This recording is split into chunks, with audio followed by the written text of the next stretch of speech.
please talk about how foreclosure has impacted your community? It hasn't affected this immediate block right here, but people are losing their homes left and right. I went to a meeting one day. I talked to a young lady who bought a house that didn't even have a job.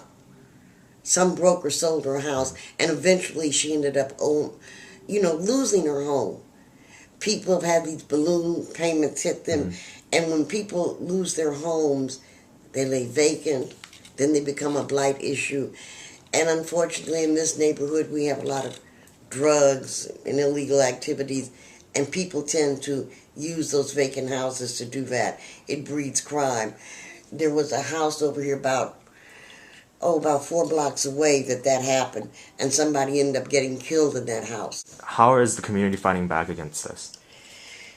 Well, the community is fighting back, but as far as I'm concerned, they have marches, they have rallies, they try to work with the banks, which isn't always successful. I don't think it's been very successful at all. Try to work with the banks to get them to modify the loan. They tried to work with the city to get the city to help them. Nothing has been really successful. What other problems do you see with bank accountability? The banks give loans to people that really can't afford houses. If you don't make enough money, and then people, I guess they tell them, don't bother to read the fine print, because they're people that have had balloon payments. The banks know it, but the banks don't explain that to people, and they lose their houses. And the banks are just wrong.